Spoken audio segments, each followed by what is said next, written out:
নমস্কার, শিক্ষাঙ্গনে আপনাদের সবাইকে স্বাগত। কারেন্ট অ্যাফেয়ার্সে আজকের প্রথম ক্লাসে আমরা দেখব ভাটনগরের ইতিহাস সম্পর্কে। তারিখে আপনি যদি লিডিং যে নিউজ পেপারগুলো রয়েছে আমাদের দেশে সেগুলো তোলেন, দেখবেন আমি যেরকম এখন দ্য হিন্দুর আর্টিকেল দেখাচ্ছি, India's oldest living village found in PM Modi's native village Bhatnagar. Times of ইন্ডিয়াতেও আমরা যদি দেখে নিই, এখানেও টাইট archaeologist find continuous human settlement for 3500 years in Bhatnagar.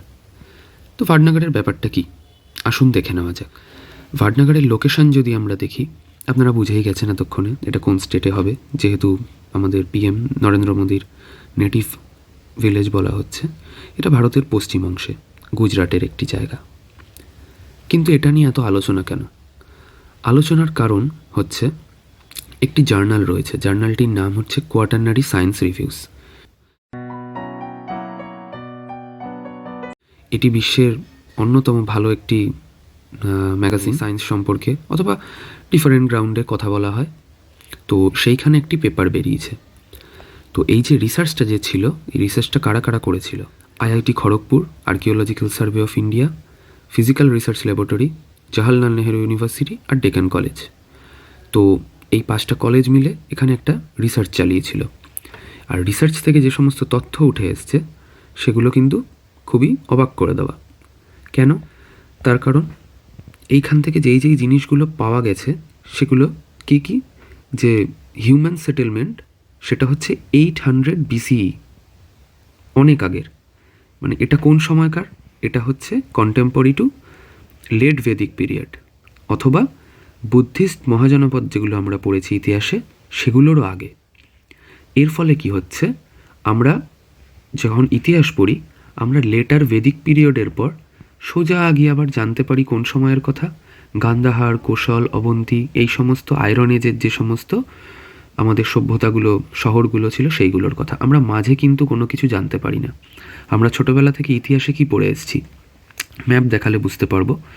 ম্যাপে আমরা এই যেখানে লাল চিহ্নটা দেওয়া রয়েছে গুজরাট, পাশেই দেখতে পাচ্ছি পাকিস্তান এবং ভারতের বর্ডার। তো আমরা যদি একটু নর্থের দিকে অর্থাৎ উত্তর দিকে যদি চলে যাই, ওইখানেই হরপ্পা মহেঞ্জোদারো সভ্যতা গড়ে উঠেছিল। আমরা ছোটোবেলায় বইতে পড়েছিলাম যে হয়তো কোনো ন্যাচারাল ক্যালামিটি যেটা হয়েছিল, ডিজাস্টার কিছু একটা হয়েছিল, সেটার কারণে সেই সভ্যতাটা ধ্বংস হয়ে যায়।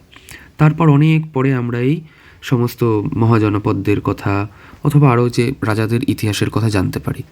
কোনো কন্টিনিউইটি ছিল না। কিন্তু এর ফলে কি হলো, এই যখন আমাদের এই ভাটনগরের ইতিহাস এখন যখন আমরা সামনে পেয়ে গেছি, তো আমরা অনেক কিছু জানতে পাচ্ছি যে ভারতবর্ষের এই অংশটার থেকে পুরোপুরি মানব সভ্যতা তখন কিন্তু চলে যায়নি। যত বেশি আরও এখানে এক্সপ্লোরেশন হবে আমরা আরও বেশি জানতে পারবো। তো কারেন্ট অ্যাফেয়ার্সের তরফ থেকে আমাদের দেখতে গেলে আমাদের কী মনে রাখতে হবে, এইখানে কারা কারা অংশগ্রহণ করেছিল, আর হচ্ছে একটু নোট ডাউন করে নেবে তোমরা। প্রথম ক্লাস বলে আমি এখানে অ্যাড করতে পারছি না, কোয়াটারনারি সায়েন্স রিভিউস, এইখানে এটা ছাপা হয়েছে। আর অন্যতম যেটা ইম্পর্টেন্ট যেখানে এখানে সেটা হচ্ছে ওল্ডেস্ট বুদ্ধিস্ট মনেস্ট্রি। এটা মনে হচ্ছে হয়তো এইখান থেকেই পাওয়া যাবে। আর এইখানে দেখে নাও কী কী পাওয়া গেছে, মাটির তৈরি পাত্র, কপার, গোল্ড, সিলভার আর আয়রন। এখানে কিন্তু সব কিছুই পাওয়া যাচ্ছে। সব কিছু পাওয়া অবশ্যই যাবে, তার কারণ ভাটনগর কিন্তু এখনও একটি শহর হিসেবে, মানে এখনও ওখানে মানুষ রয়েছে, এখনও ওটার পরিচয় একটা শহর হিসেবে।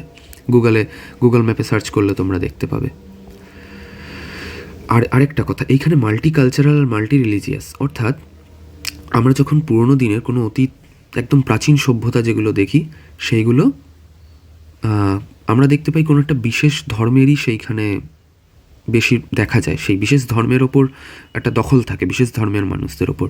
কিন্তু এইখানে কিন্তু পরপর সময়ের দ্বারা আমরা দেখতে পাবো হচ্ছে হিন্দু, তারপর বৌদ্ধ এবং জৈন, 3টে ধর্মেরই ভীষণভাবে প্রভাব রয়েছে। শুধু তাই না, এখান থেকে পাওয়া গেছে, এটাও ইম্পর্টেন্ট, যে গ্রিক কিং অ্যাপোলোডেটাসের কয়েন রিসেন্টলি ভারতের কোনখান থেকে পাওয়া গেছে, এটা কিন্তু এই ভাটনগর থেকে পাওয়া গেছে। অর্থাৎ এর থেকে বোঝা যাচ্ছে যে ইন্দো গ্রিক যে রুলাররা যারা ছিল তাদেরও কিন্তু যথেষ্ট প্রভাব এইখানে ছিল। তাহলে আমরা পুরো ক্লাসটা যদি জিস্ট করি, এখান থেকে আমরা পেলামটা কি, কেন এটা নিয়ে এত কথা হচ্ছে? এটা নিয়ে কথা বলা হচ্ছে কারণ মনে হচ্ছে dark age may be a myth. কারণ ডার্ক এজ বলতে কি, যে আমরা সবাই বলি যে ভারতবর্ষে একদম মানুষ সবার আগে আমাদের এখানে সভ্যতা গড়ে উঠেছিল।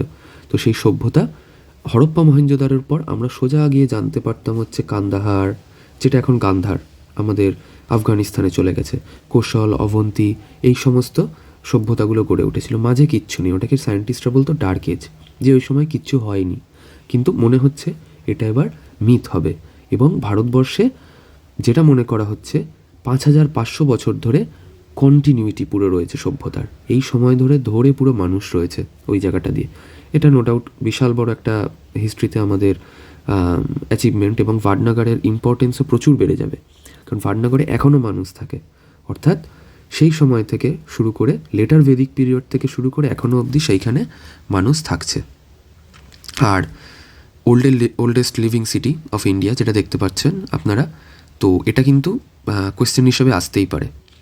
এখন আপনাকে কেউ যদি কোয়েশ্চেন করে যে ওল্ডেস্ট লিভিং সিটি কোনটা, তো সেটা কিন্তু এখন আমরা উত্তর দিতে পারবো ভাটনাগর। এর ক্লাস জানাবেন আপনাদের কেমন লাগলো, এইটুকুই। আর এবার থেকে রেগুলার এইরকম কারেন্ট অ্যাফেয়ার্সের টপিক যেগুলো আপনাদের পরীক্ষায় হেল্প করবে এরকম আসতে থাকবে। আর কমেন্টে অবশ্যই জানাবেন আপনাদের কেমন লাগলো প্রথম ক্লাস। কিছু ভুল ত্রুটি অবশ্যই থাকবে, ক্ষমা করে দেবেন, চেষ্টা করা হবে পরের ক্লাস থেকে সেগুলোকে শুধরে নেওয়ার। আর লাইক করবেন আমাদের শিক্ষাঙ্গনের পেজটাকে, যাতে আমরা আরও এগিয়ে যেতে পারি। ধন্যবাদ। ওকে শুধরে নেওয়ার।